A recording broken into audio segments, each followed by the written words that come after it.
Muy buenas noches.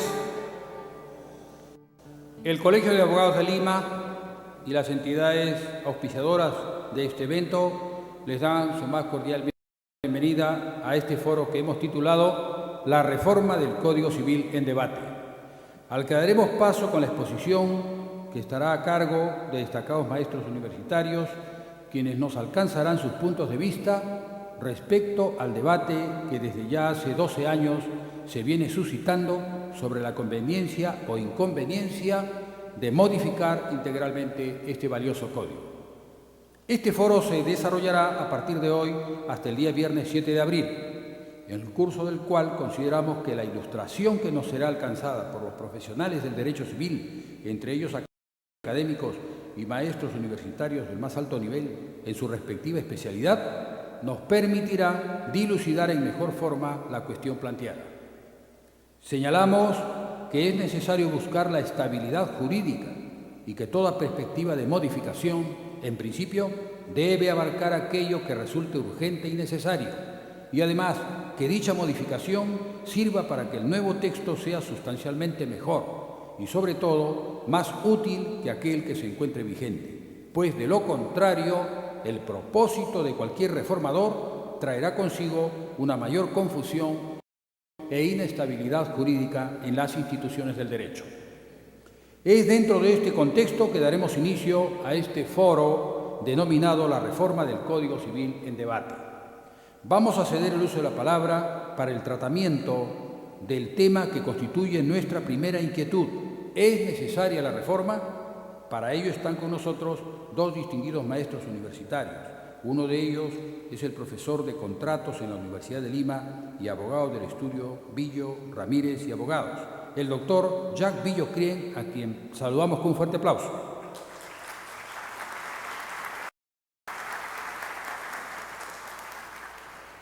Asimismo, está con nosotros el profesor de Obligaciones y Contratos en la Pontificia Universidad Católica del Perú, en la Universidad Femenina del Sagrado Corazón y en la Universidad de Lima, abogado del estudio que lleva su nombre, el señor doctor Mario Castillo Freire.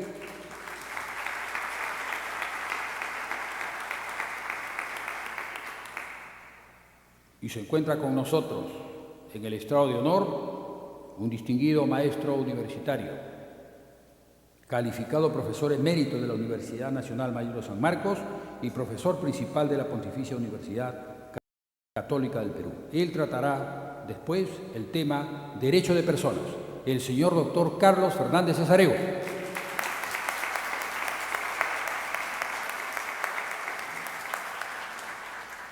Vamos a dejar en el uso de la palabra y para su conducción ulterior al señor doctor Mario Castillo Freire. Buenas noches, muchas gracias por haber venido a este evento. En realidad yo quiero hacer uso de la palabra por breves minutos porque mi función este día es la de presentar el evento y decir cuál es el sentido de su realización y de su concepción. Hace algunas semanas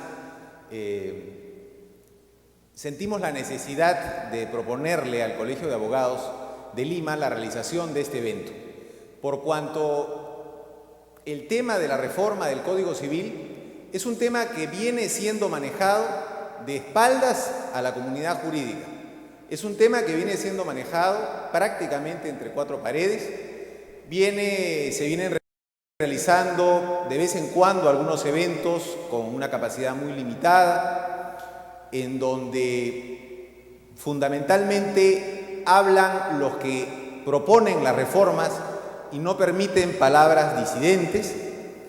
Digamos, se trata de trazar a través de las autoridades que dirigen esta materia una línea oficial como si fuese la verdad oficial en el derecho nacional, y se trata de hacer aparecer como que existe una corriente mayoritaria dentro del mundo académico peruano en el sentido de reformar el Código Civil y de reformarlo en un sentido determinado. Siempre he estado convencido de que esa línea de pensamiento es una línea absolutamente minoritaria dentro del campo académico y dentro del campo profesional. Siempre he estado convencido de que la única manera de que esa línea tenga éxito en su cometido, es decir, de que se apruebe la reforma, es de seguirla haciendo de espaldas a la comunidad jurídica, de espaldas a las universidades y negándose, como se han negado sistemáticamente, a someter a debate público las propuestas de reforma que ellos plantean. En ese sentido, resulta imprescindible abrir el foro del Colegio de Abogados de Lima, así como del resto de colegios de abogados de la República, y los foros de las diversas universidades públicas y privadas para que se discuta públicamente el tema de la reforma. Siempre hemos sido convencidos, y lo estamos y lo seguimos estando, de que el derecho civil no es patrimonio de nadie, de que el derecho civil peruano no es patrimonio de una comisión oficial o de comisiones que alguna vez no tuvieron ese carácter, de que el derecho civil es patrimonio de todos los habitantes de este país y todos los abogados y estudiantes de derecho tienen derecho a opinar. Por lo tanto, resulta inconcebible que un proceso de reforma se trate de llevar adelante de espaldas al medio jurídico. Entonces, ¿cuál ha sido la idea de este evento? En primer lugar, este evento no es un evento sobón. Este evento no es un evento adulador. No es un evento que tenga temor reverencial de decir, sí doctor o sí doctores, lo que ustedes hacen está bien hecho. No. Creemos que el pensamiento jurídico peruano es mucho más rico que una línea de pensamiento determinada en el Perú. En ese sentido, hemos convocado, con la ayuda de varios colegas interesados en esta apertura del pensamiento en materia de derecho civil, hemos convocado a 25 profesionales del derecho de todas las áreas del derecho civil para que expongan con la mayor libertad su manera de pensar y su crítica en relación al anteproyecto que poco a poco se viene publicando en la página web del Ministerio de Justicia. Este proyecto tenía pretensiones muy amplias, pues si nos atenemos a lo publicado en la página web del propio Ministerio hace más de un año, se proponía modificar prácticamente todo el Código Civil. Es a raíz de la cruzada que se inicia en los últimos meses del año pasado, de los comunicados del Colegio de Abogados de Lima, de la Cámara de Comercio ante el Congreso, del Colegio de Notarios, de la participación de diversos abogados en diversos foros y de la invitación que nos hizo la Comisión de Constitución y la Comisión de Justicia del Congreso de la República, que las autoridades tomaron conciencia de que no podían continuar con un proceso que planteara la reforma integral del Código Civil. Y ahora, de 500 artículos que proponían modificar, han reducido sus pretensiones a alrededor de 150. Lo lamentable es cuando uno revise esos 150. Porque si esas modificaciones uno las pusiera en paralelo con las normas actuales del Código Civil, tengo la seguridad que en más de un 90% los artículos en vigencia son muy superiores a los artículos que se plantea modificar o al texto que se plantea aprobar. En ese sentido, creo yo que es indispensable que la comunidad jurídica sepa por dónde se quiere ir en esta reforma, de tal manera que saque sus propias conclusiones, vea los pros, los contras y además sea un medio de presión para que las autoridades terminen de publicar siquiera todo el anteproyecto en la página web del Ministerio de Justicia, porque hay varios libros que ya han sido materia de entrega a las autoridades que no han sido publicados. Entendemos que no se publican todavía por temor a la crítica, no creemos que haya otra razón. El asunto es muy simple, queremos que el medio jurídico juzgue y saque sus propias conclusiones. No somos partidarios de sorpresas de última hora y creemos que en este punto y en otros puntos de la legislación nacional, las actuales autoridades están pisando el acelerador como si fueran tal vez los primeros 100 días de un gobierno y no los 100 últimos días de este gobierno. Creemos que debería haber un poco más de ponderación, de moderación, y en ese sentido, esta es el principal objetivo del evento que iniciamos el día de hoy.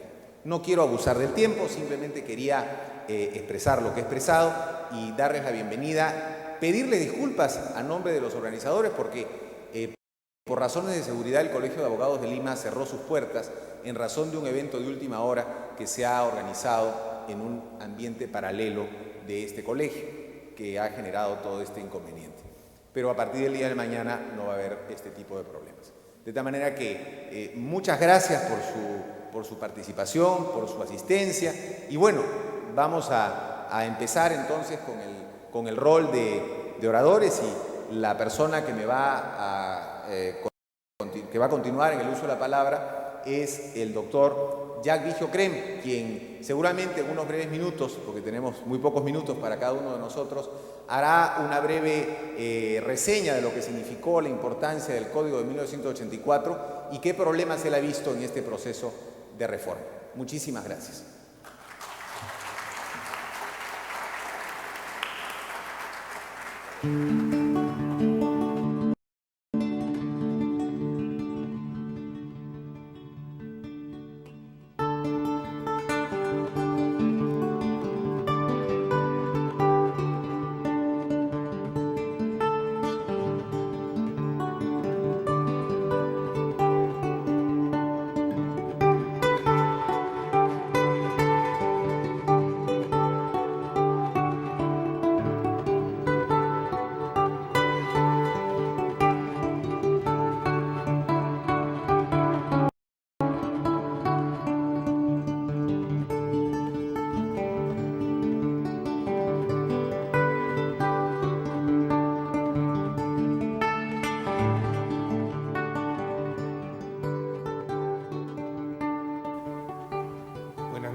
Antes de empezar mi exposición, quisiera saludar al doctor Fernández Cesarego, que fue el ministro de Justicia en el año 1965 y quien fue propulsor del actual Código del 84. También quiero saludar al doctor Mario Castillo, brillante jurista, que es probablemente la persona que más ha escrito sobre derecho civil en el Perú desde que existe la República. Bien. El Código Civil del 84, como todos conocen, es el resultado del trabajo de dos comisiones encargadas por el gobierno para elaborar el Código Civil. Desde 1965 a 1981 trabajó la comisión encargada del estudio y revisión del Código Civil. Esta comisión fue presidida originalmente, como dije, por el doctor Carlos Fernández Cesarego, y su último presidente fue el doctor Felipe Osterling Parodi. Entregado el proyecto al Poder Ejecutivo en el año 81, se encargó a la Comisión Revisora del Código Civil la elaboración del texto final. Esa comisión estuvo integrada por 3 senadores, 3 diputados y 3 representantes del Ministerio de Justicia. Antes de empezar mi exposición, quisiera rendir homenaje a 8 juristas sensiblemente fallecidos que dieron todo de sí para que el Código Civil se haga realidad. Me refiero a los doctores Jorge Bea García, a la doctora Lucrecia Maisch von Humboldt, al doctor Rómulo Lanata, al doctor José León Baranderán, al doctor Max Sara Schreiber, ministro de Justicia en el momento en que se promulgó el Código Civil, José León Baranderán Hart, el hijo del doctor José León Baranderán, que también colaboró con la comisión revisora en el texto final, el doctor Edmundo Aya de la Torre, miembro de la comisión revisora, y el doctor Roberto Ramírez del Villar, expresidente de la Cámara de Diputados y que también integró la comisión revisora. Como decía, el trabajo de redacción del Código Civil obedeció al indesmayable esfuerzo de 2 comisiones. En la primera tuve el honor de integrarla como asesor y el encargo que tuve fue el de ser un coordinador entre las distintas ponencias de los juristas encargados de efectuar cada uno de los temas que le fueron confiados. En la comisión revisora nos dividimos el trabajo entre los 3 representantes designados por el Ministerio de Justicia. La comisión revisora efectuó 7 revisiones al proyecto de Código Civil del año 81.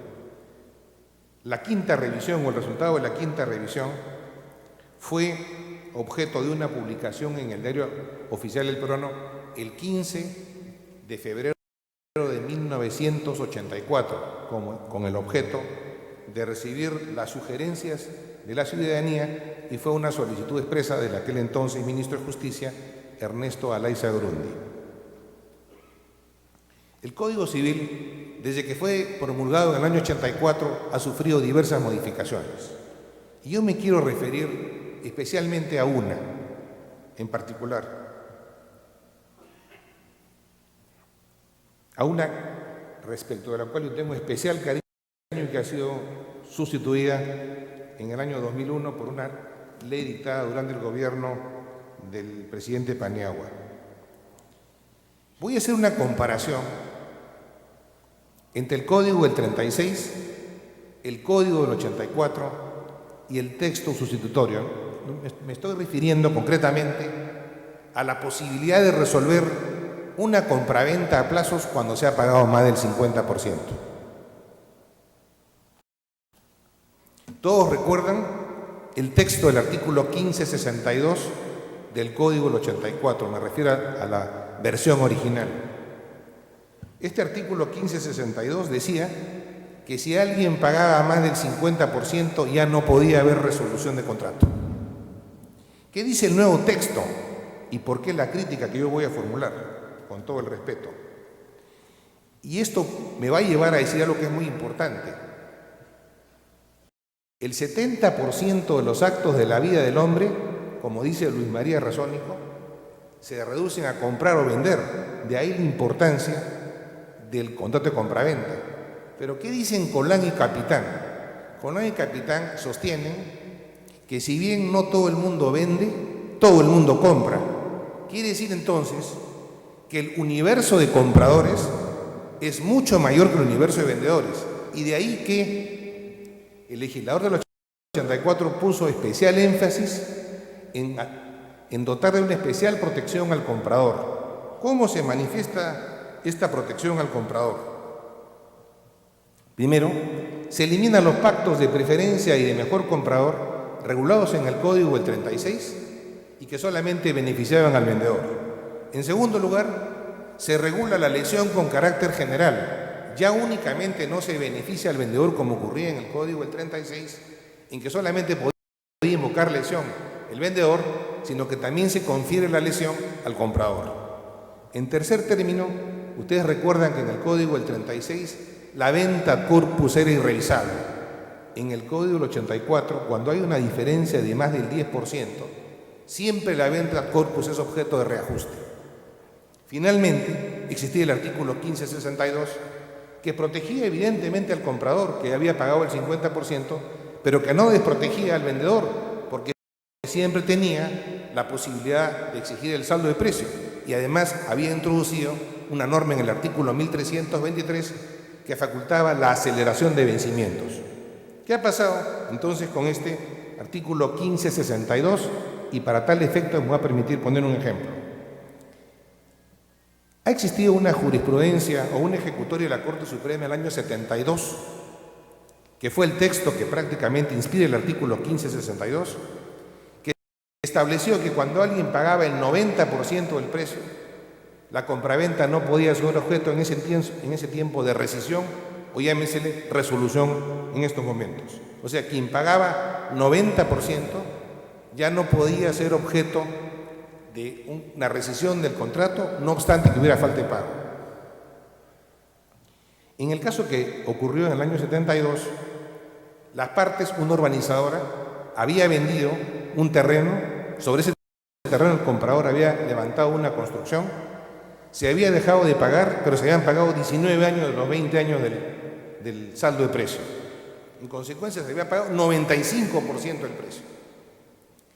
Ese ejecutorio a mí me causó gran impacto porque se tuvo que recurrir la Corte Suprema a la figura del ejercicio abusivo del derecho. Entonces, cuando se redactaba el Código del 84, recuerdo que revisé el Código italiano y en el Código italiano se decía que cuando se pactaba una compraventa y se había pagado 7/8 partes del precio, ya no podía haber resolución de contrato. Y en ese sentido, se entregó el proyecto de Código Civil del 81 a la Comisión Revisora. Durante los debates de esta, originalmente se rebajó al 75% y después al 50%. Y el texto finalmente aprobado fue de que si se pagaba el 50% ya no había la posibilidad de resolver el contrato. Entonces, si nos encontráramos en una situación en que alguien ha pagado el 80% del precio, y dicho sea de paso, la norma era, y es aplicable a la compra-venta de inmuebles, de bienes muebles o de cosas muebles. Por lo tanto, era aplicable a artefactos, televisores, máquinas de escribir, computadoras, refrigeradoras, cocinas, automóviles e inmuebles. ¿Qué es lo que se quería con el 1562? Que la propiedad privada sea más difundida y que llegara a todos los sectores de la población. El vendedor no quedaba desprotegido porque siempre podía embargar, siempre podía realizar el bien, pero el comprador tenía la oportunidad, la opción de oblar el precio hasta el momento del remate. Entonces, si comparamos los tres regímenes, el régimen del año 36, que decía que si se vendía un bien y se ha pagado el 80%, no había posibilidad de resolver el contrato.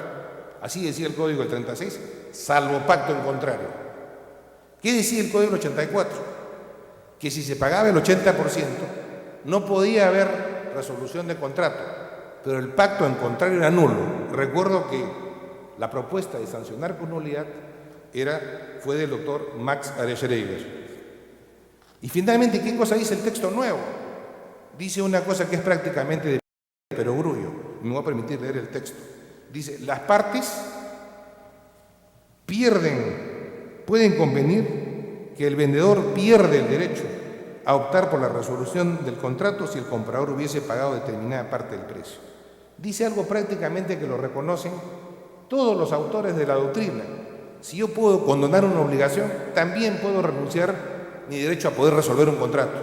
De manera que esto que dice el artículo 1562 prácticamente no dice nada. Pero ¿cuál es el efecto práctico? Que si alguien ahora ha pagado 90-95% del bien, a diferencia del Código del 36 y a diferencia del Código del 84, pierde la posibilidad de defenderse porque demandada la resolución no cabe cortar el proceso. Ustedes recuerdan que el artículo 1428 impide a quien es demandado en vía de resolución para poderse defender o enervar esta resolución. Por lo tanto, lo que quiero decir y poner de manifiesto es que normas independientes que constituyen parches y que son, digamos, asistemáticas y que rompen un sistema de protección, evidentemente lo que hacen es crear una inestabilidad. Yo en particular soy totalmente contrario a la norma del artículo 1562 tal cual existe. Y sí soy de opinión de que si alguna vez hay una reforma del Código Civil, se vuelva al texto original o a un texto parecido que restringe el derecho a resolver. Lo que sí no puedo negar es que en el interín sí tenemos una herramienta, la herramienta del ejercicio abusivo del derecho. Yo reconozco que la figura del ejercicio abusivo del derecho no está definida en el Código, pero todos conocen lo que es. En todo caso, hay la herramienta para impedir la posibilidad de que se resuelva el contrato cuando se ha pagado una parte sustancial del precio. Para terminar, quiero hacer una crítica a un artículo que se proyecta modificar en las reformas que se vienen publicando de la nueva comisión. Me refiero al artículo 156 del Código Civil, que se pretende modificar y que exige actualmente que cuando alguien quiere dar poder para actos de disposición o de gravamen, según el Código vigente, se requiere escritura pública bajo sanción de nulidad. La norma se pretende modificar a fin de que se permita que el poder para actos de disposición y de gravamen solo conste de escrito de fecha cierta. Y si me permiten la mesa, yo sé que me estoy excediendo en el tiempo, solamente quiero decir que no es por gusto que hay dos contratos en la legislación peruana, el contrato de donación y la renta vitalicia, que para expresar el consentimiento se exige que este consentimiento conste necesariamente por escritura pública y bajo sanción de nulidad.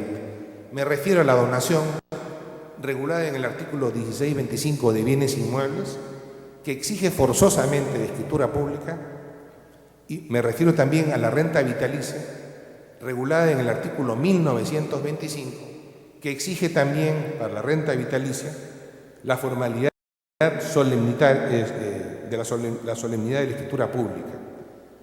¿Por qué se exige la solemnidad de la escritura pública como requisito para la donación inmobiliaria o para la renta vitalicia? Porque le está diciendo el legislador a la persona que tiene que ser mucho más reflexivo que en los contratos onerosos. Una renta vitalicia gratuita puede hipotecar de por vida al imponente de la renta.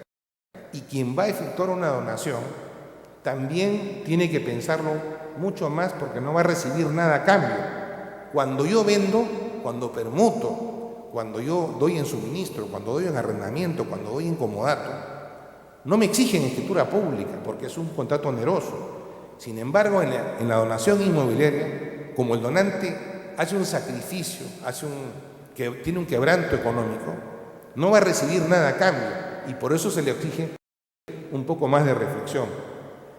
Al igual entonces que en la donación y en la renta vitalicia, el poder es un acto en el cual hay extremada confianza. A mi modo de ver, no es razonable, al margen de que estamos rompiendo la tradición jurídica, de que alguien pueda conferir un poder sin que medie escritura pública. Imaginemos además, como están las cosas en el Perú, que alguien se las arregle para que yo dé un supuesto poder en Azángaro que yo no he dado, y alguien termina vendiendo mi casa con un escrito de fecha cierta, con un poder de fecha cierta, y termina vendiendo mi casa. Entonces, es sumamente peligrosa esa innovación, y por lo tanto expreso mi total rechazo a una propuesta de esa naturaleza que a nada bueno conduce.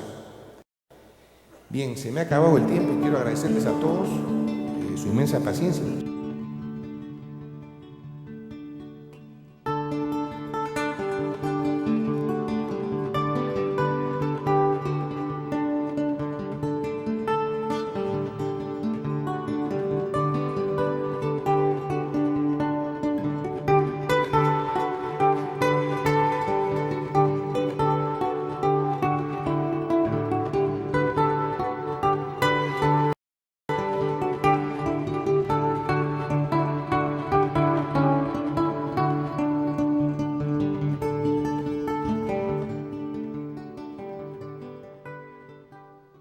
Muchas gracias, doctor Castillo Freire.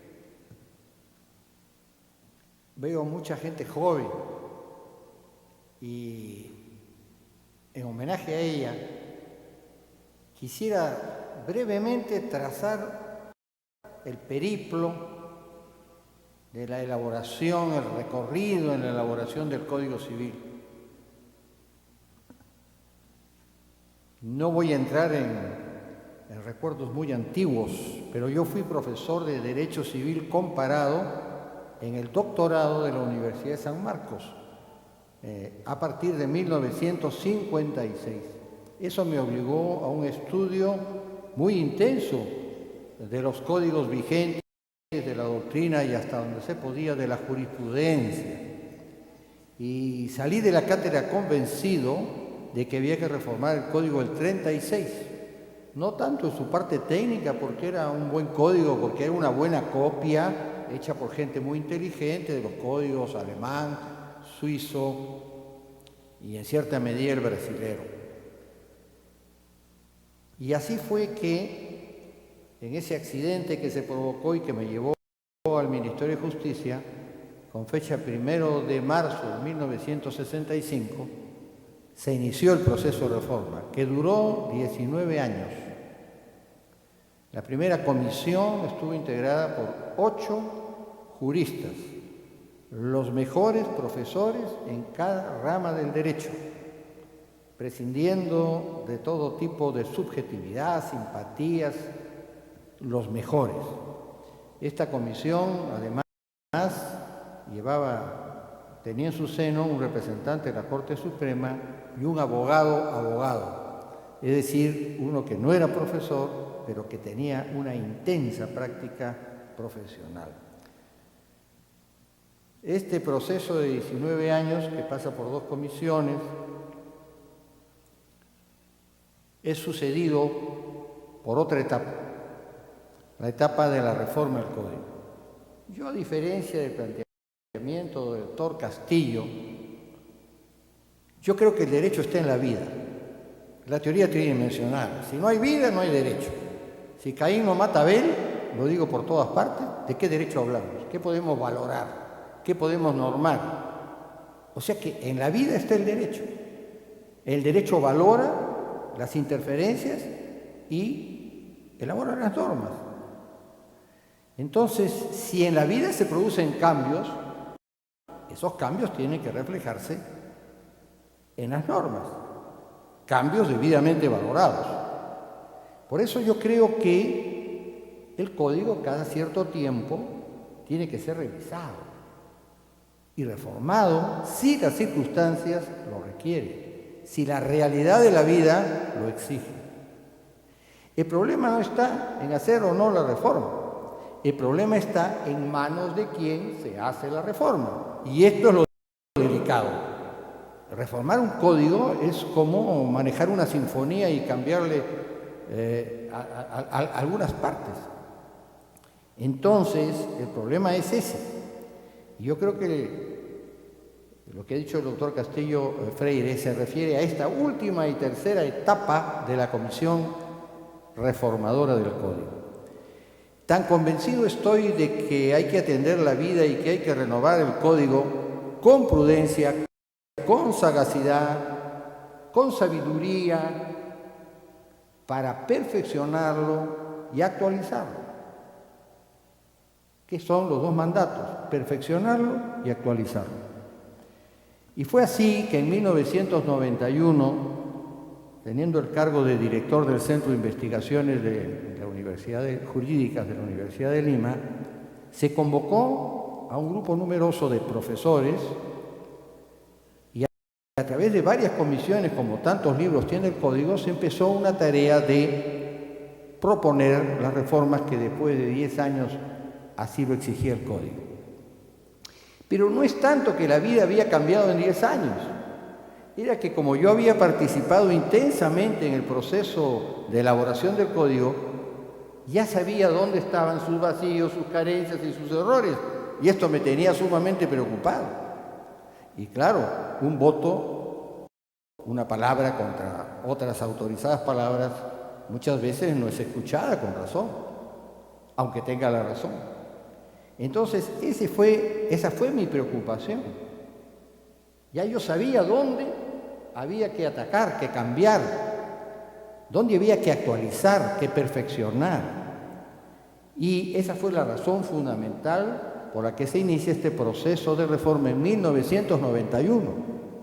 Este proceso de reforma duró hasta 1994. Profesores de Derecho estudiaron el Código.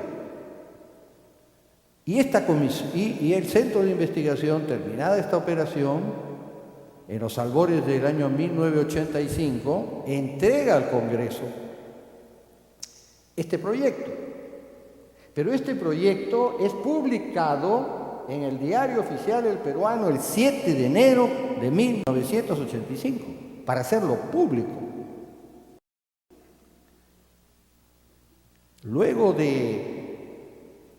Entonces empieza la primera etapa.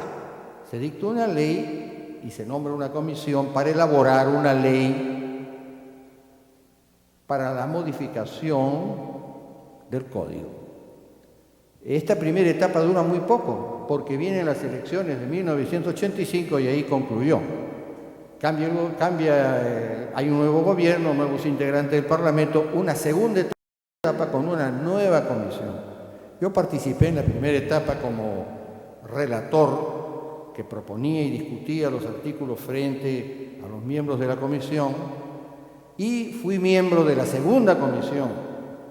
Esta segunda comisión elabora un proyecto bastante extenso Yo no puedo certificar la validez de los libros que yo no trabajé. Yo trabajé el libro de personas y por ese libro doy fe.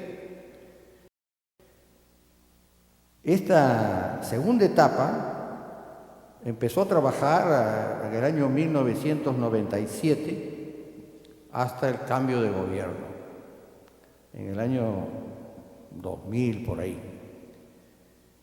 Esta segunda etapa, los proyectos han sido publicados, doctor Castillo. El proceso de reforma en esta segunda etapa están publicados. Publicados. Hubo un congreso internacional en Arequipa con juristas argentinos, puertorriqueños, bolivianos, donde se discutió abiertamente, como lo hicimos en la época del Código Civil.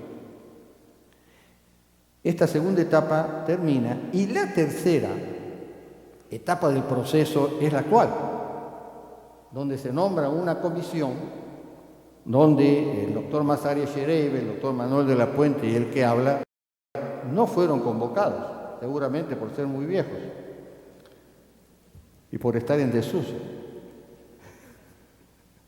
productos descartables. No fuimos convocados.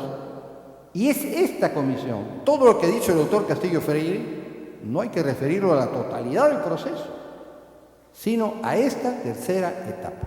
Efectivamente, esta comisión ha trabajado a puertas cerradas, a diferencia de las otras etapas, no se ha publicado nada, no se conoce nada, no ha aparecido nada en el peruano, vaya usted a buscar una página web.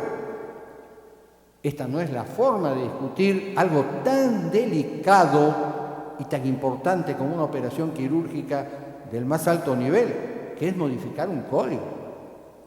Entonces, la crítica que ha hecho el doctor Castillo Freire es exacta. Han trabajado entre cuatro paredes, no han publicado nada, han entregado el proyecto casi clandestinamente al Ministerio de Justicia y nos vamos enterando de a poquitos. Y esta no es la forma de modificar un código. Así no se puede trabajar. Y toda la crítica que ha hecho el doctor Castillo Freire la suscribo totalmente. Pero quería hacer esta breve reseña para que nos situemos en el tiempo. La primera etapa de elaboración del código, 19 años. La etapa de reforma, ya estamos entrando, no en el año 12, como dijo Jacques Vigio, sino en el año 16. No sé si Vigio o Pita creo que fue, perdón. El año 16. Así son los procesos largos. El problema es de la gente que tiene que manejar eso. Hay que estudiar quiénes son los integrantes de esta última comisión y ver cuál es su calidad, qué experiencia tienen, qué conocimiento tienen del mundo jurídico, no solamente del peruano. Ahí está el problema, en el nivel y calidad de la gente. Bien, entrando en materia. En la parte de personas, que es la única que conozco de esta última etapa, donde veo que efectivamente se ha reducido felizmente, esto me causa menor preocupación, se ha reducido el número de artículos que se han modificado. En la parte de personas se ha recortado muchísimo las propuestas que hicimos en cuanto a este libro, que fueron frondosas, si se quiere, porque somos perfeccionistas. Y ya los años y la experiencia y el continuo estudio pues lo hacen a uno ver mejor lo que escribió hace 50 años atrás. Bien, en el libro de personas hay 5 nuevos artículos. 5 nuevos artículos. 2 de ellos que estaban incorporados ya en el proyecto del año 1997-1998, que son de orden genético y biogenético, la manipulación genética, y eso está muy bien, porque eso es actualizar el código. Y los otros 3 se refieren a personas jurídicas, ¿no? La responsabilidad de los miembros de la persona jurídica frente a terceros, la responsabilidad de los miembros frente a la propia persona jurídica y algunos más. Por otro lado, se han modificado 5 artículos, o sea que en total se han tocado prácticamente solo 5 artículos. De estos artículos hay 2 que merecerían alguna crítica. Los otros son de materia genética y están muy bien porque ya los habíamos visto antes, simplemente los han trasvasado, los han recogido. El artículo 17. El artículo 17 fue trabajado muy cuidadosamente. Es la responsabilidad, o mejor enfocado, es el derecho que tiene toda persona de evitar o que se suspenda o que cese un daño que se viene consumando. En ese artículo 17 fue modificado por la Comisión Revisora. Y aquí tengo que hacerle una crítica muy dura a la Comisión Revisora, porque este artículo fue mutilado. Y creo que he escrito yo mucho sobre que debería, pues, volverse a los términos originales de la propuesta original. No el de la Comisión Revisora, sino el de la comisión conocida como reformadora. Felizmente, los miembros de la comisión del año 97-98 recogieron la versión original. Y veo que ahora, en cierta medida, también lo han hecho con algunos, desde mi punto de vista, algunos errores. No voy a hacer la crítica del texto del Código Civil porque no hay tiempo. Pero, por ejemplo, se dice, se reduce la protección de la persona a los derechos del Código. Y ni siquiera del Código, del capítulo del Código. Desconociéndose que ya en la Constitución de 1979 había el derecho de amparo para todos los derechos, no solamente el Código Civil. Y además hay un principio general: los derechos de la persona, aunque no tengan norma expresa que los proteja, deben ser protegidos si tienen que ver con la dignidad del ser humano. Ese es el artículo 4 de la Constitución del 79, artículo 3 de la Constitución actual. Es que tenemos un enfoque muy patrimonialista del derecho y no hay muchos canales de comunicación entre los que vemos los aspectos de los derechos humanos o derechos de la persona con los que ven los derechos patrimoniales. Entonces hay diversidad de enfoques, diversidad de criterios que hay que tener muy en cuenta, porque no se puede proteger al ser humano como se protege un objeto del mercado. Bien, entonces esta modificación del artículo 17 tiene algunos errores.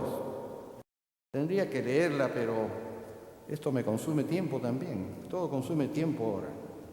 Y estamos más preocupados del tiempo de lo que tenemos que decir, porque habría tanto que decir que verdaderamente el tiempo no nos permite. El primer párrafo dice así: la amenaza o vulneración de derechos inherentes a la persona. ¿Cuáles son los derechos inherentes a la persona? A cada uno de nosotros, no de las personas jurídicas, no de las organizaciones de personas, del ser humano individual. La amenaza o vulneración de derechos inherentes a la persona confiere al agraviado o a quien tenga legítimo interés el derecho a solicitar que se evite o suprima la actividad generadora del daño. Queda salvo la pretensión de indemnización por el daño causado. Aquí tengo 2 observaciones muy precisas. Me cambiaron el proyecto acá, porque en el proyecto se decía la amenaza o vulneración de los derechos inherentes al ser humano. ¿Y saben por qué? Porque el concebido también es un ser humano, pero todavía no se entiende bien con claridad que el concebido es un ser viviente y que hay que protegerlo. Es una persona por nacer. Entonces, con persona se piensa en persona natural y no se piensa el concebido, que es un ser humano. Entonces, la expresión ser humano cubre también al concebido. Esa sería la primera observación. Y la segunda es que se confiere al agraviado o a quien tenga legítimo interés el evitar que se consuma un daño o que cese, como si estuviéramos dentro del derecho patrimonial. Aquí hay una mentalidad patrimonialista. Cuando se trata de derechos humanos, cualquier persona puede pedir, ¿verdad?, que no se mate a otro. No necesitamos que la misma persona grite y clame, ni que el que tenga legítimo interés, por favor, todos tenemos interés en defender los derechos humanos, los derechos de la persona. Esta mentalidad patrimonialista no se pueden desprender. Por eso, los que manejamos esta parte del derecho sufrimos mucho, porque casi todos los colegas se dedican al derecho patrimonial con muy buena razón. Este derecho no da frutos económicos, es simplemente un hobby. Por eso no nos hemos enriquecido felizmente, no estamos atados, no somos esclavos del dinero.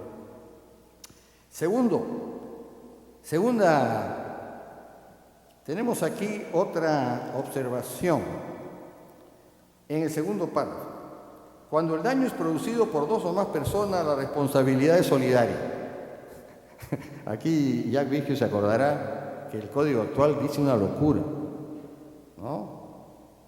En el último párrafo del 1984, cuando me lo han preguntado en el extranjero, yo he mirado para el cielo y no he respondido. ¿Qué artículo estoy hablando? Del 17, perdón, me estaba yendo a otro. El 17, que dice el último párrafo. El último párrafo del 17 dice, ¿qué pasa que no viene este artículo? 15, acá está. La responsabilidad es solidaria. O sea que cuando hay una persona, impunidad. Tiene que ser dos los que cometen un daño, porque la responsabilidad es solidaria. Pero este artículo tiene su historia, pues, la historia interna del Código Civil que no se ha escrito. Había un eminente y gran amigo mío que en ese momento tenía mucho poder y tenía una gran bronca con los diarios, con los periódicos. Era la víspera de elecciones. Y entonces quiso colocar, el director es, junto con el que redacta una nota, solidariamente responsable de lo que dice la nota. Hubo un escándalo tal que se llegó a una transacción. Y este es el fruto de una transacción de tipo político. Bien, pero ahora ya está bien. Cuando el daño es producido por dos o más personas, como es lógico, la responsabilidad es solidaria. La única duda que yo tengo es si es solidaria o es concurrente. La verdad que no tengo estudiado muy a fondo el tema, porque en materia civil es mejor la solidaridad, la víctima escoge al que tenga más dinero, la solidaridad favorece a la víctima, pero en derecho penal no. El que mata, el que mete el puñal, ¿verdad?, tiene más responsabilidad que el que lo empuja o que quien lo incita, o el autor intelectual. Ahí la culpa debe ser concurrente en responsabilidad penal. Así que, en verdad, yo creo que no está mal. Y finalmente el tercer párrafo dice, lo establecido en este artículo es aplicable a los demás sujetos de derecho. Hay 4 sujetos de derecho. Esto es una innovación, un aporte del Código Civil peruano. Hay 4. El concebido, que antes no existía, antes del Código, la persona natural, la organización de personas inscrita, conocida como persona jurídica, y las organizaciones de personas no inscritas. Si los derechos son inherentes a la persona, a ti y a mí y a él, ¿cómo es posible que sea aplicable a los demás sujetos de derecho, a la persona jurídica? ¿Acaso la persona jurídica tiene derechos inherentes? Derecho a la vida, al honor, a la libertad. ¡Qué locura!, ¿no? Aquí hay pues un grave error, un desconocimiento absoluto de esta materia. Entonces, aquí sí la crítica es importante, ¿no? Los demás sujetos, ¿no? Los derechos inherentes a la persona se aplican a otros. Por favor, si son inherentes no se pueden aplicar a nadie más. Lo inherente es lo propio de uno, calidad que no tienen los otros. Bien, estos serían mis comentarios al artículo 17. Han cambiado los artículos 43 y 44 para mejor en cuanto a la capacidad. Sin embargo, todavía la parte peor del Código 84, que yo fui ponente, por ignorancia yo no había estudiado a fondo, y nadie tampoco, la parte de incapacidad. Hoy día los conceptos de incapacidad han cambiado, y a 2 de mis discípulos que fueron a Italia a perfeccionarse, les dije, estudien esto para que cuando regresen traigan una nueva concepción, como hay en Italia, como hay en Argentina. Aquí todo está muy reglamentado, muy regimentado. La incapacidad pues tiene tantos grados, hay incapaz para estas cosas, pero no para las otras. Es decir, es una materia donde el juez tiene que manejar la situación con mucha libertad. Y esto todavía no se llega a traducir en el código. De todas maneras, es un paso adelante.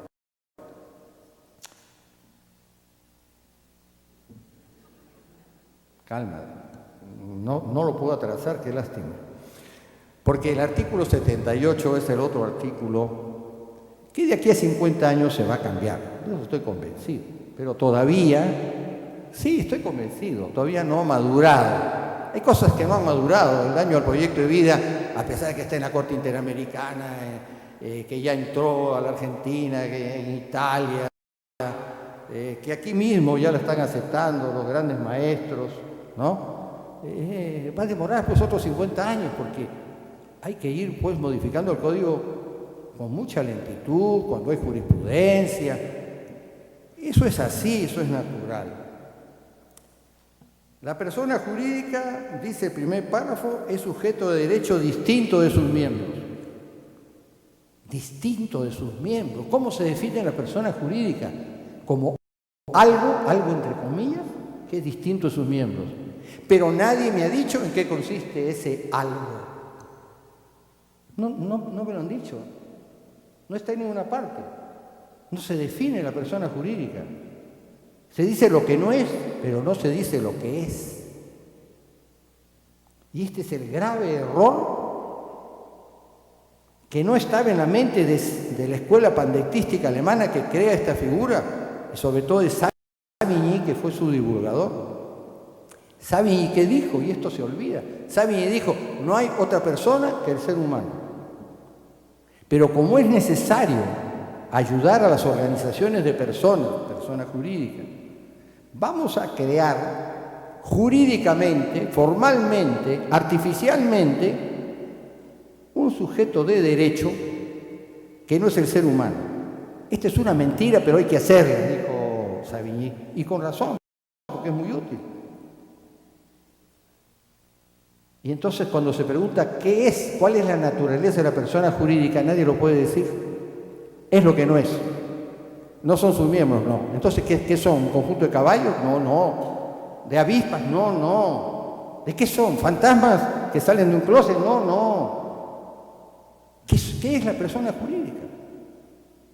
Aquí está el problema, que todavía no ha entrado en la mente, no digamos de los peruanos, de muchos juristas del mundo.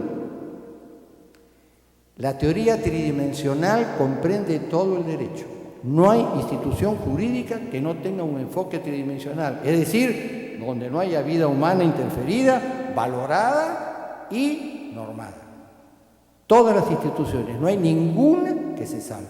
No hay otro sujeto de derecho que el ser humano, no hay otro. Entonces, ¿cómo decir que algo que no se sabe qué es sujeto de derecho? Así. Miren ustedes, la idea de la persona jurídica, yo la tengo escrita aquí. La persona jurídica es una tridimensionalidad, porque hay vida humana, están los que la constituyen, por Dios, no son fantasmas. Los que realizan los actos jurídicos, por Dios, no son fantasmas. Los que la disuelven, no son fantasmas. Hay valores, por supuesto. Hay valores cuando se quiere hacer negocios, lucrativo, utilidad, valor, utilidad, se crea pues una sociedad anónima. O cuando se quiere hacer beneficios, se crea una fundación, un comité, o cuando se quiere realizar vida social, deportiva, de cualquier otro tipo, se crea una asociación. Siempre hay un valor que orienta la creación de esta organización de personas.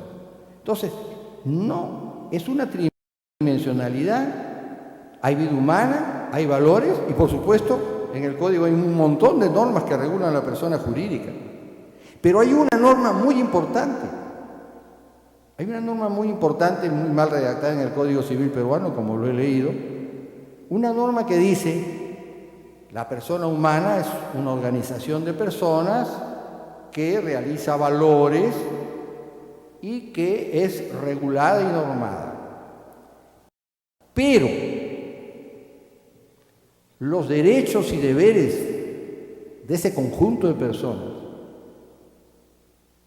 en vez de recaer en cabeza de cada uno como debería ser en el derecho común, a título de excepción, porque lo crea un artículo del Código, mañana lo derogamos y se acabó la excepción y volvemos a que cuando hay una organización de personas, cada uno de los miembros responde por su parte. Si son 100, cada uno responde de la centésima parte, en cuanto a deberes, en cuanto a derechos.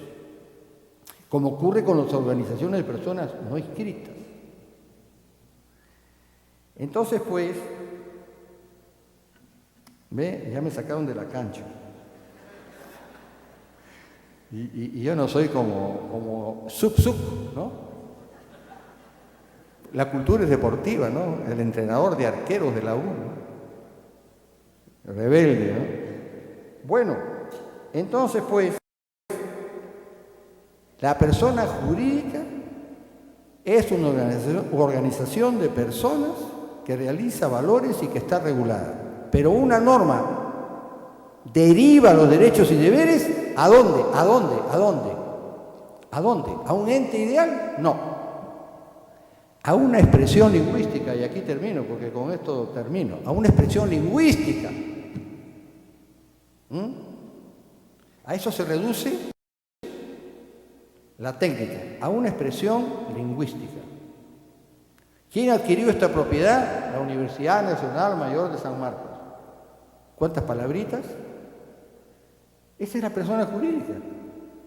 Si vamos a la realidad vemos, pero hay alumnos, seres humanos, profesores, directores, realizan valores, la educación, y hay una ley universitaria, sí. Esa es la realidad, pero los derechos y deberes se derivan a unas cuantas palabritas. En última instancia, ese famoso sujeto se reduce a una expresión lingüística. Por eso, para mí, este tratamiento de la persona jurídica en el Perú y en el extranjero, dentro de 50 años, va a tener que cambiar, porque van a comprender que ninguna institución, como Savigny ya lo había dicho, puede sustraerse a la tridimensionalidad. Para el próximo circuito veremos algo muy importante. Las omisiones que hay, y son gravísimas las omisiones. Por ejemplo, el artículo 3, y esto ya lo voy diciendo caminando para que no crean que soy rebelde. Me voy con mi tarjeta. Entonces, así como que no quiere la cosa ya caminando, ¿no? Mirando para allá.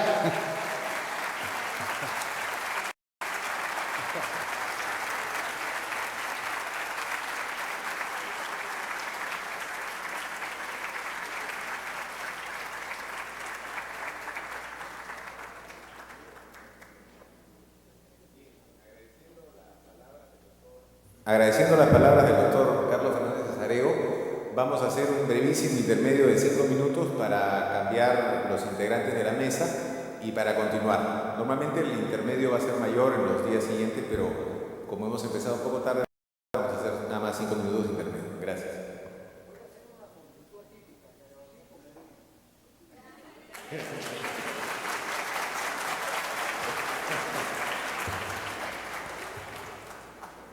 Sí, es que me voy muy preocupado si no digo cuáles son las omisiones graves. Por ejemplo, el artículo 3. No pudimos convencer a los colegas que la capacidad de goce, el gozar de derechos, es común a todos. Tú tienes derecho a comer, yo también. Todos tenemos derecho a comer, que es distinto ejercitar ese derecho. Porque o no me dejan comer otros, aunque yo tengo el derecho, capacidad de gozo, o me doy una dietita o una huelga de hambre como el escudero. Cultura política. Hay que estar en torno de la vida, pues, ¿no?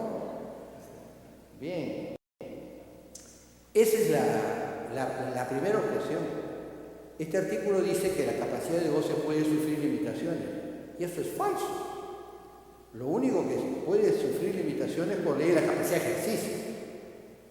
Cuando yo salí de la universidad hubo dos cosas que no entendí, que era la persona jurídica, porque nadie me lo explicó nunca, es lo que no es, y la capacidad, porque no entendí la diferencia entre capacidad de goce y capacidad de ejercicio. Y mi maestro, cuando yo le pregunté un ejemplo, me dijo muy fácil, en la Constitución hay un artículo que dice que los extranjeros no pueden ser propietarios de los 50 kilómetros de la frontera. ¿Ve usted? Ahí es la incapacidad de goce. Yo me fui semi-convencido, pero después de un tiempo me puse a pensar, pero qué locura. Ese extranjero no ha perdido su derecho a ser propietario. El día que cambie la ley, no es que le restituyen el derecho, sino el ejercicio del derecho. Esto es clarísimo, pero esto no se entiende. Y en estas propuestas de enmienda no está considerado. Tiempo suplementario.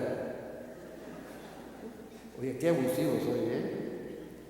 Felizmente no fraudulento, sino nada más que abusivo.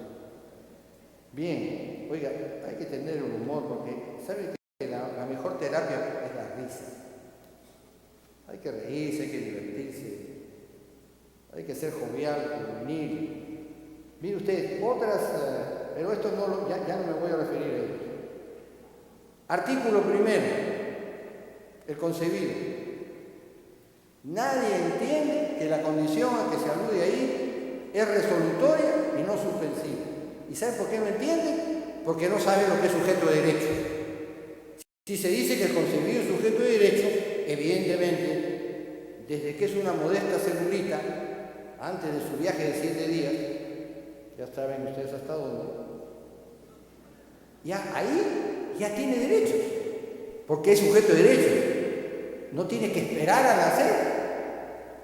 Donde ya no es concebido, esa era la locura del Código del 36 y de todos los códigos del mundo. Es concebido cuando ya dejó de ser. Bueno, aquí hay que cambiar, hay que hacer lo más didáctico del artículo para que entienda que la condición a la que se refiere no es suspensiva, sino resolutoria. Quiere decir que si el concebido muere, pierde sus derechos, pero los derechos que ya tenía. ¿Por qué? Porque es sujeto de derecho. Bien. El artículo 5 habría que introducir el derecho a la identidad que está en la Constitución.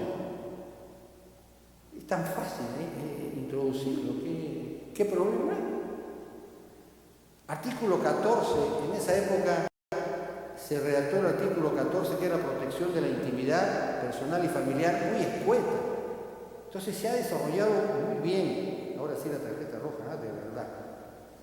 Bien. Después el artículo 19, un deslinde entre el nombre y la identidad.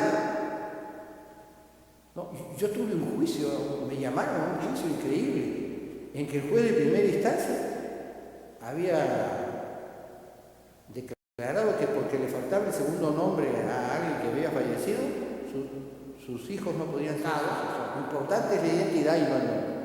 Y había un segundo párrafo del artículo 19 que se decía esto, que es muy importante, para no confundir nombre con identidad. Artículo 24, protección de la identidad de la mujer. Las organizaciones femeninas deberían protestar. ¿Qué cosa pensamos? Que una mujer que se casó, que adquiere fama casada, que se colocó el D como si fuera propiedad del marido, allá ella. Respeto todavía ese complejo. Oiga usted, resulta que una mujer que quiere notoriedad en su profesión, en el arte literario, se divorcia y ya no es la que fue. Ya no es la que fue. Nadie la conoce. Desapareció. ¿Por qué desapareció el nombre, que es uno de los elementos más visibles de la identidad? Pero no el único. Hay que proteger a esas mujeres notorias.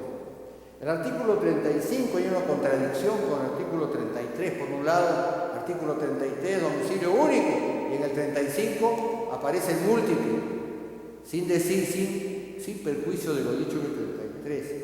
Artículo 36 se dice que los cónyuges separados, sí, artículo 36, los cónyuges separados siguen viviendo en el domicilio conyugal, yendo contra la realidad del domicilio, que es la residencia habitual de una persona. Un cónyuge se separa, cada uno se va por su lado. Y aquí no, hay una errónea ficción. Eso hay que corregirlo, aunque sea pues una enmienda más. Es importante, es un error que no se pudo enmendar a tiempo. Artículo 38, las personas residentes en el extranjero, segundo párrafo, continúan siendo domiciliadas en el Perú. O sea, yo he estado 9 años en el extranjero y mi domicilio en el Perú, contra la concepción de domicilio, residencia habitual. Eso se ha cambiado. No puede haber contradicción entre el concepto de residencia única y habitual con esto de que se puede vivir, que se puede domiciliarse en 2 partes. Bien, el artículo 47 de la desaparición, cuando hicieron el Código Procesal le metieron 60 días de plazo entre la fecha en que uno desaparece. Hay que esperar 60 días, ¿por qué no 90, por qué no 30? 60. O sea que en los 60 días le barrieron sus intereses, le barrieron sus bienes. Apenas se tiene noticia de un desaparecido, hay que nombrar un curador. No hay que esperar 60 días, es una arbitrariedad. Hay que volver al artículo original, 47. Y artículo 63, y ahora sí cierro. Artículo 63 son los plazos para declarar la muerte presunta. El código dice 10 años cuando uno desaparece sin noticias. Me lo pongo aquí ya como diciendo que estoy yendo. ¿No? Ese es el lenguaje gestual. 10 años, Dios mío. Y si uno tiene más de 80 años como yo, 5 años. Entonces, lo hemos reducido a 5 y a 3, que es lo lógico. ¿Por qué no se les enmienda, por favor, doctor Castillo, si es justo? Lo que pasa es quién la hace, quién la hace. Lo que pasa es quién la hace y cómo la hace y cuáles son sus argumentos. Esto no se puede poner en manos de improvisados, de gente que no tiene experiencia, como si la tienen aquí mis colegas que están presentes, que yo los conozco desde hace mucho tiempo. Finalmente, cuando se queda el avión con la gente de la Alianza Lima, ¿se acuerdan ustedes? Esa generación brillante. Había que esperar 2 años cuando sabía que se habían muerto todos, 2 años. Basta pues con 1 año para ver si por ahí aparece uno en la isla de San Lorenzo. Y bueno, y también hay otro artículo por ahí, el tercer ítem de ese artículo también hay que modificarlo. Cuando se tiene la evidencia de que alguien ha muerto en una guerra, en un incendio, en un terremoto, ¿cuántos terremotos hay que no se logra recuperar a la víctima? Hay que esperar 2 años. Me parece también imposible cuando no aparece el cadáver, pero en un hecho donde esa persona desapareció. Hay que agregar los tiempos, ya del año 84 aquí ha pasado más de medio siglo, ¿verdad? Qué viejo estoy, doctor. Bueno.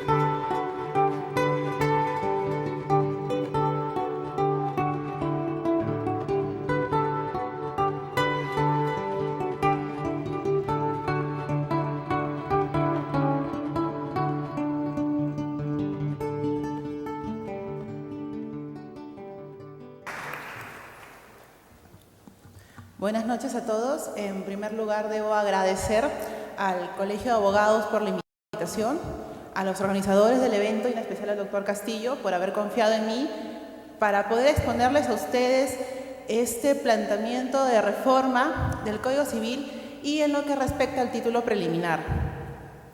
Como todos sabemos, el título preliminar es una parte fundamental del Código Civil y no solamente para el derecho civil, sino es una parte fundamental para todas las áreas del derecho.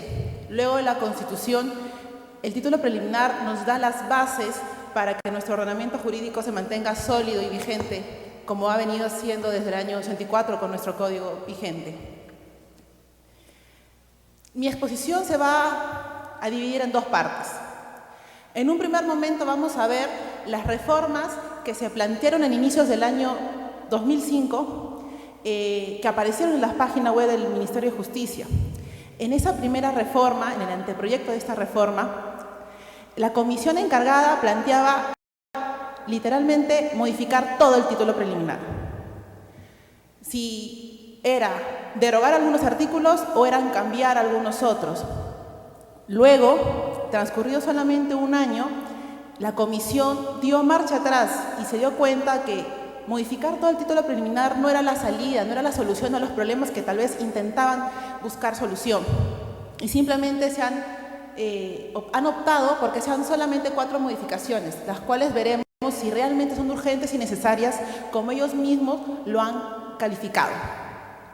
La primera modificación del anteproyecto del 2005 era la del primer artículo, que señalaba que las fuentes del derecho son las normas legales, la costumbre, la jurisprudencia. Bueno, creo que todos los que en algún momento hemos pasado por las aulas de una facultad de Derecho nos preguntamos en este momento qué pasó con la doctrina. ¿Ya dejó de ser fuente del derecho? Creo yo que todos nosotros en nuestro primer ciclo, en nuestro primer año de facultad, nos enseñaron en nuestra clase de Introducción a las Ciencias Jurídicas que la doctrina era fuente del derecho. Nos preguntamos cuál es el criterio que ha tenido la comisión o que tuvo la comisión hace solamente un año para decidir que ya la doctrina no iba a ser más fuente del derecho. Gracias a algunas iniciativas encabezadas con doctores como el doctor Castillo, en los cuales se hicieron ver estos errores en los cuales incurría la comisión, salieron a defender este anteproyecto ciertos abogados, señalando que tal vez las fuentes del derecho que les enseñaron a abogados, digamos, que hoy en día tengan 50 años, ya no son las mismas fuentes de derecho de hoy día, del 2005, del 2006. Pero creo yo, y lo dejo a criterio de ustedes, que se hagan también la pregunta, ¿ha podido dejar de ser la doctrina fuente del derecho en solamente el transcurso de ¿qué? 50 años, 20 años, 10 años? ¿Cuánto tiempo tiene que pasar para que la doctrina deje de ser fuente del derecho? Una pregunta que creo yo la comisión hace poco se hizo y le permitió reflexionar ante esta modificación. Y hoy en día ya dejaron de lado su propuesta de eliminar a la doctrina como fuente del derecho. Otra modificación que llamó mucho la atención hace solamente un año fue que en el anteproyecto se señalaba que en el artículo 2 los principios del derecho, la doctrina de los autores, la analogía y otros tipos de argumentación jurídica son utilizados para aplicación del derecho y para la fundamentación de las resoluciones. Me pregunto yo y les pregunto a ustedes qué de novedoso tiene este artículo que se pretendía incluir en el título preliminar. ¿No sabemos todos acaso que las resoluciones deben ser fundamentadas y obviamente empleando fundamentos jurídicos? ¿Cuál era la lógica de intentar incluir en nuestro título preliminar una norma de este tipo? Aparte, cabe preguntarnos por qué este artículo 2 de este anteproyecto contempla únicamente la interpretación analógica. ¿Por qué la interpretación analógica frente a las otras clases de interpretaciones que hemos aprendido? ¿Qué tiene para darle un lugar de privilegio a la interpretación analógica que las demás interpretaciones no pueden ser empleadas por los jueces? Tal vez la idea de la comisión era incentivar a que algunos jueces motiven sus resoluciones, pero creo yo que el que el título preliminar de nuestro Código Civil incluye una norma de este tipo no va a hacer que los jueces de la noche a la mañana comiencen a fundamentar jurídicamente con solidez sus resoluciones. Más aún, si un precepto similar se encuentra ya consagrado en la Constitución en el artículo 139, inciso 5.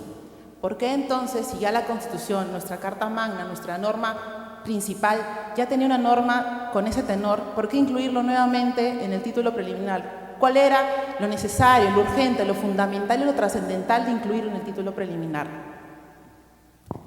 Otras modificaciones se basaban simplemente en hacer a entender de la Comisión ciertas precisiones. Así, la Comisión creyó necesario modificar los actuales artículos 4, 3 y 6 del título preliminar del Código Civil con modificaciones tales como, por ejemplo, la ley que establece excepciones o restringe derechos no se aplica por analogía. La gran modificación es las normas legales que establecen excepciones, que restringen derechos o que establecen sanciones se aplicarán estrictamente. O sea, las grandes precisiones que consideraba la Comisión fundamentales para que el Código Civil tenga una base sólida era cambiar ley por normas legales.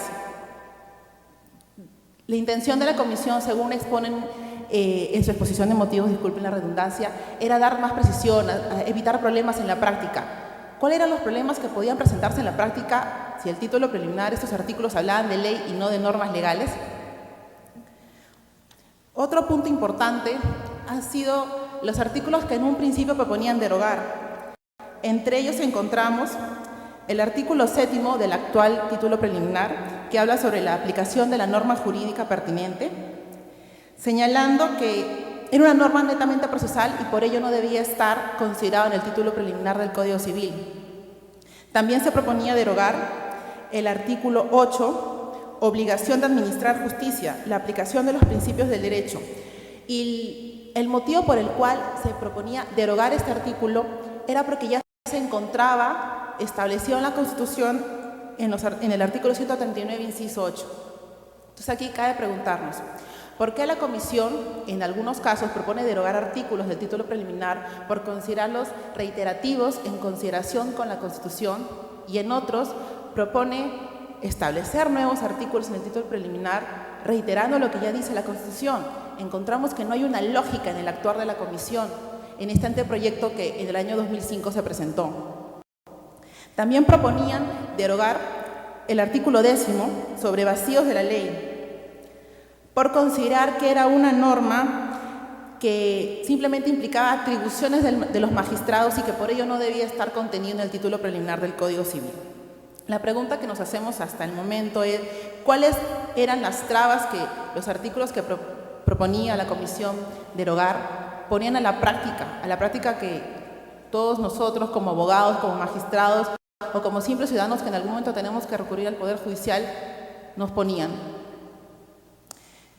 La Comisión parece que se dio cuenta de estas pequeñas imprecisiones, errores, y decidió dar marcha atrás. Y simplemente quedó en modificarse 4 artículos. En realidad, lo único que se pretende hoy en día, 2006, modificar es el artículo 2 del título preliminar. Y lo están subdividiendo en artículo 2A, artículo 2B y artículo 2C. ¿Qué nos dice el artículo 2A? Es el artículo sobre la buena fe. Los derechos se ejercen y los deberes se cumplen conforme a la buena fe. Este artículo, en un principio, nos hablaban sobre la fe objetiva y la fe subjetiva si uno revisa la exposición de motivos. Y luego hablan del principio de la buena fe. Lamentablemente no todos tenemos acceso a la exposición de motivos y no podemos entender el porqué de estos cambios. Ya un autor, el doctor Leiser León, nos dio la luz y nos dio un ejemplo de que este artículo es simplemente una copia del Código Civil español, cuyo título preliminar en el artículo 7 señalaba lo mismo.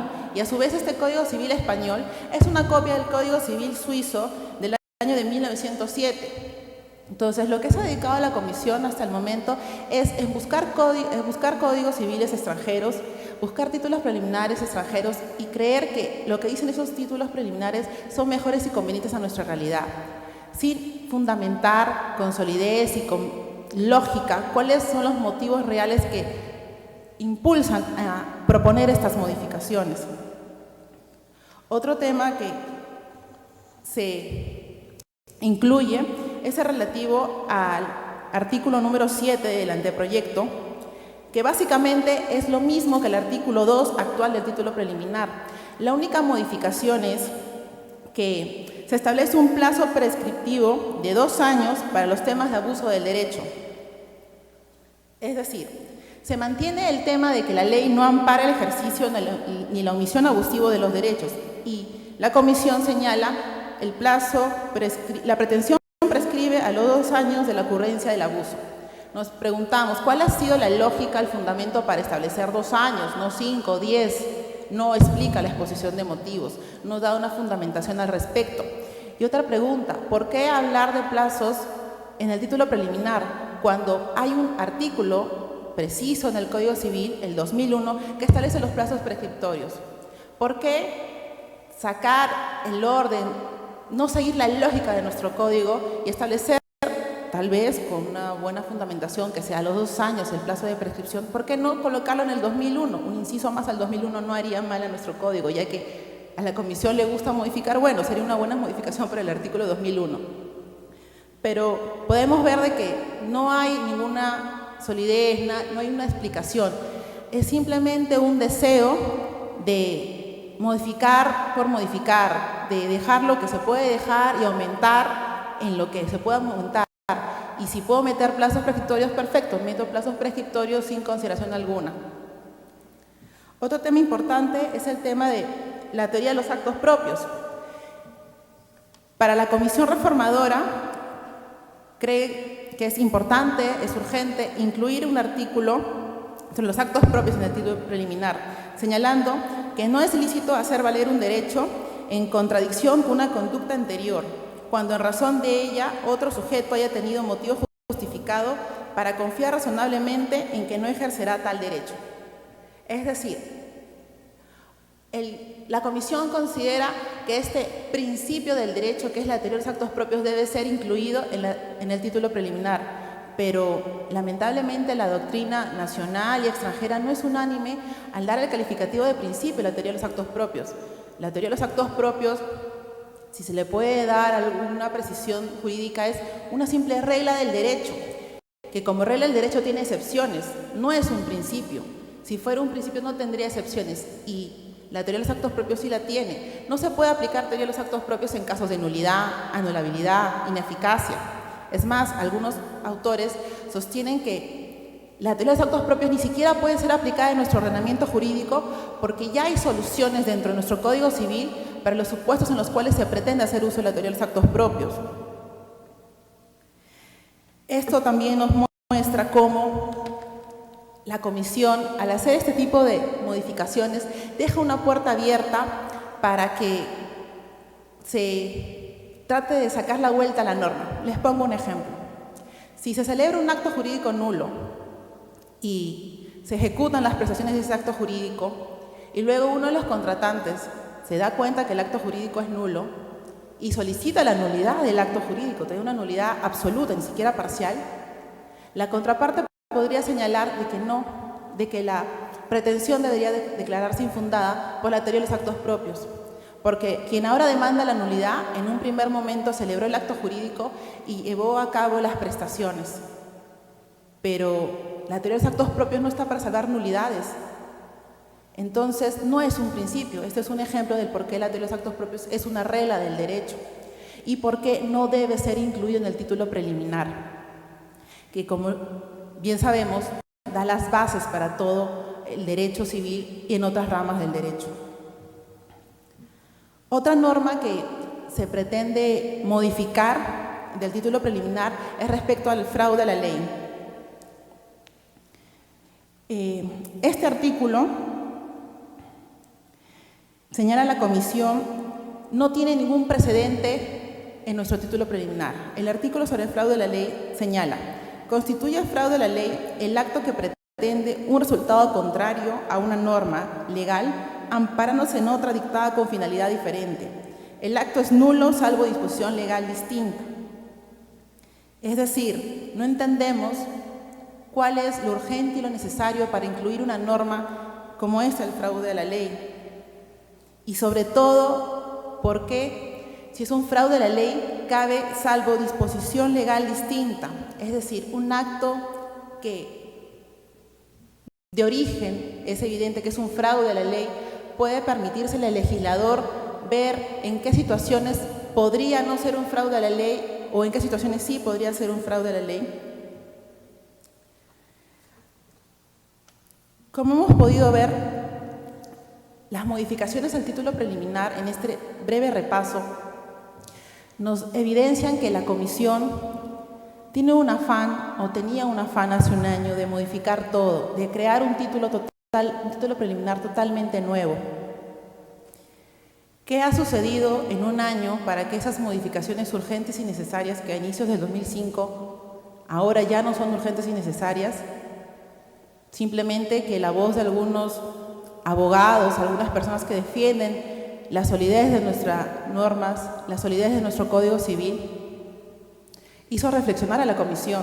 Se dio cuenta que en su afán, tal vez académico, intelectual, algún interés personal en querer figurar y modificar todo lo que se pueda en el menor tiempo posible, se vio descubierto por la acción de abogados que protestaron ante ello.